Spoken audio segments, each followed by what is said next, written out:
জন্য আমি দোকান থেকে নিয়ে নিয়েছি নিউ ডাইনামিক ম্যাগনেট। তো ম্যাগনেটটা কেমন হয় দেখাচ্ছি আপনাদের। এই এক একটা বক্সে করে ম্যাগনেট আছে, একটা করে ম্যাগনেট এই বক্সে থাকে।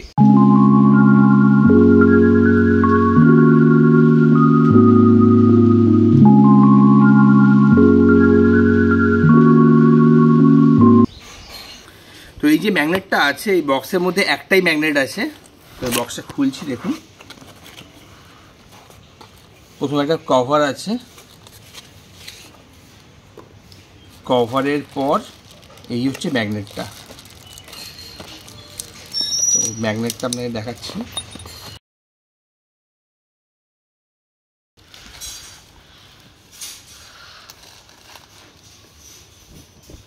এই হচ্ছে ম্যাগনেটটা।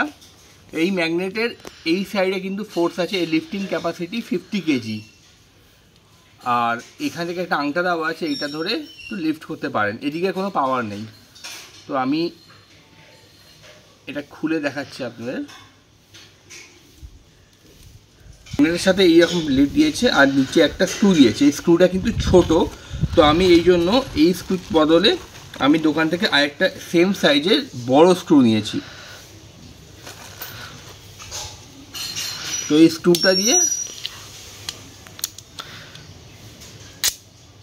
এই হচ্ছে ম্যাগনেট আমার রেডি। এটা দিয়ে কিন্তু আমি সোলার প্যানেলকে আটকাবো। তো এই যে ম্যাগনেটটা এইরকম আমি দুটো ম্যাগনেট কিনেছি। এর এক একটা বেশ দামি ম্যাগনেট। এগুলো এক একটা দাম পড়েছে সব আমার কাছে 850 টাকা। এগুলোর এক একটা দাম পড়েছে 850 টাকা। এরকম দুখানা ম্যাগনেট নিয়েছি। এইরকম ম্যাগনেট যদি আপনি 4টে নেন তাহলে কিন্তু সোলার প্যানেল আটকানোর কাজ খুব ভালোভাবে হয়ে যাবে। তো বেশি দাম বলে আমি আরেকটা কাজ করেছি, এটা তো স্ক্রু দিয়ে আটকাবো। আর সেকেন্ড এছাড়া এই ম্যাগনেটটা নিয়েছি। এই ম্যাগনেটটা বার ম্যাগনেট, প্রচণ্ড স্ট্রং। এটা র ম্যাগনেট বলে। দু সাইডেই পুল ফোর্স আছে। তো এক সাইডে পুল ফোর্স প্রায় 30 কেজি এখানে। তো ম্যাগনেট লাগানোর জন্য আমি এরকম 4টে জিনিস বানিয়ে নিয়েছি। এইটা আপনাদের যেখানে ওয়েল্ডিং হয়, যে গ্রিলের দোকান আছে সেইখান থেকে আমি বানিয়েছি এগুলো। তো বানানোর পর এটা রং করে একদম রেডি।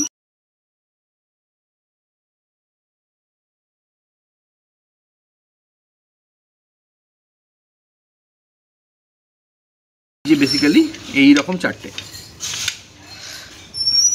দেখতে পাচ্ছেন। তো এই আমি যেটা করব সেটা হচ্ছে যে আমরা যে সোলার প্যানেলটাকে এই ভিতরে আটকাবো আর এর তলায় দেবো ম্যাগনেট। হচ্ছে এই হচ্ছে এই প্যানেলের মধ্যে এটা হচ্ছে লোহার, আর এর পিছনে আমি এই ম্যাগনেট আটকাবো। এটা কিন্তু প্রচণ্ড স্ট্রং, খুব কাছে নিয়ে গেলে জোরে আটকে যাবে।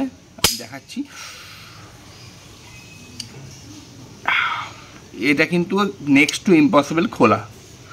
এই যে আটকে গেল, এটা কিন্তু নেক্সট টু ইম্পসিবল খোলা।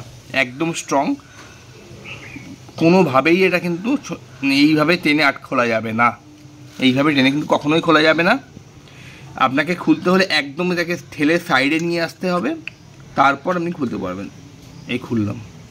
এইভাবে আটকে গেলে কিন্তু এইভাবে পুল করা সম্ভব নয়। হাত থাকলে হাত আটকে যেতে পারে।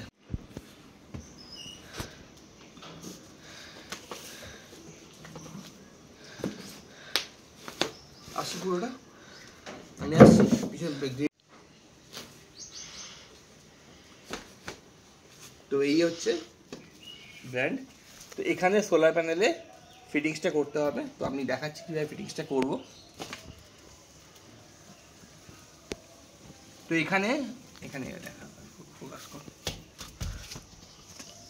এখানে হচ্ছে অলরেডি এই ফ্রেমটা অলরেডি ড্রিল করা আছে, আমি আলাদা করে কিছু করিনি। তো জাস্ট আমি এটাকে এইভাবে লাগিয়ে দেবো। এই লাগিয়ে দিলাম। আমি লাগিয়ে দিয়েছি। এইবার এটা ওয়াশার দিই।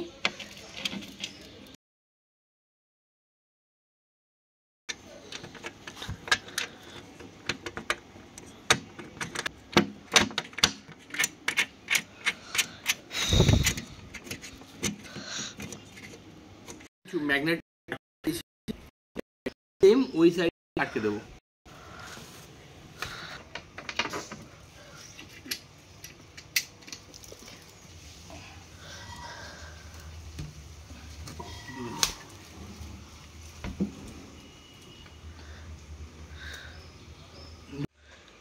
দুটো সাইডে আমি লাগিয়ে দিয়েছি ম্যাগনেট। এবার এই নিচে দুটো পার্ট আটকাবো। এর জন্য এই ফিটিংসটা এইভাবে করবো কাছে। তারপর এই যে গুলো বানিয়েছিলাম, তো এইখানে এগুলোকে এইভাবে আটকাবো এই কোণে। এরপর এখানে দিয়ে দেবো ম্যাগনেট। খুব সাবধানে ফিট করতে হবে, কারণ খুব জোরে পুল করে। এইবার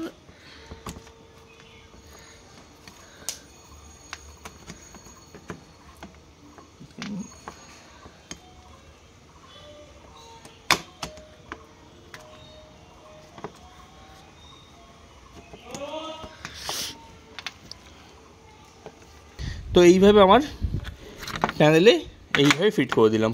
এবার এইটাকে গাড়ির বডিতে আমি আটকে দেবো।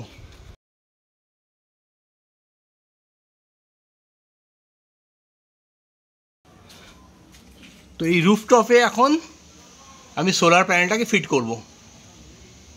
তো এখন এই সোলার প্যানেলটাকে ফিট করব। তো পিছনে দেখুন ম্যাগনেটগুলো অবস্থান।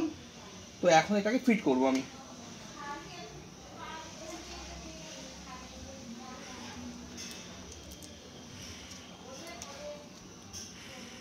সমান করে এগুলো নিয়ে টেনে নিল। দেখো এবার তিন দিক ফিট হয়ে গেছে, এবার এই দিকটা ফিট করব।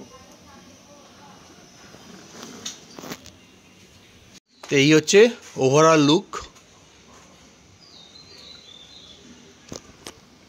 এই যে ম্যাগনেট, কিন্তু টেনে তোলা অসম্ভব।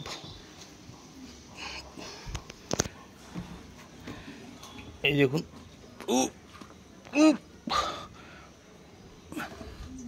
এই হচ্ছে লুক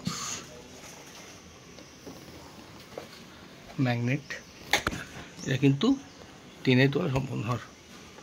আমি আসছি। তো এই যে সোলার সেট আপ হয়ে গেছে, এখন আমি জাস্ট এটা লাগিয়ে দিয়েছি। আর এই ভিতরে কর্ড আছে, কর্ডগুলো এখানে লাগানো আছে। এখানে দেখুন এটা পজিটিভ আর নেগেটিভের সাইনটা এখানে লেখা আছে। ইয়েলো তারটা পজিটিভ, আর সরি ব্লু লাইটটা পজিটিভ আর ইয়েলো লাইটটা নেগেটিভ। তখন একবার এটাকে আমি কেমন লেগেছে দেখার জন্য আমি টেনে তোলার চেষ্টা করছি। উঠে গেল। যদি এই আপনি চেষ্টা করেন একটা সাইড দিয়ে, তাহলে কিন্তু আমি এটা রিমুভ করতে পারবেন। কিন্তু এটা বেসিক্যালি কিন্তু খুব রিজিডভাবে আটকে আছে। গাড়ি জার্কিং হলে দেখুন, দেখতে পাচ্ছি, দেখুন এই জার্কিং যদি হয় তাও কিন্তু এটা খুলবে না। পড়ে যাব। হ্যাঁ পড়ে যাব। হ্যাঁ, তো একমাত্র এই সাইড দিয়ে যদি জোরে টেনে খোলেন, তবে খুব জোরে, তাহলে এটা খুলবে।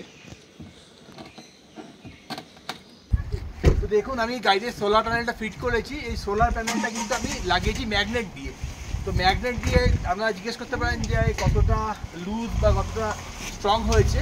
তো এটা আমি বলতে পারি যে আমি গাড়ি দিয়ে কলকাতা থেকে কুকুর এসেছি প্রায় 900 কিলোমিটার। এখানে কিন্তু সোলার প্যানেল এক চুল নড়েনি। তো এখানে আমি ইউজ করেছি 6টা নিওডাইনামিক ম্যাগনেট।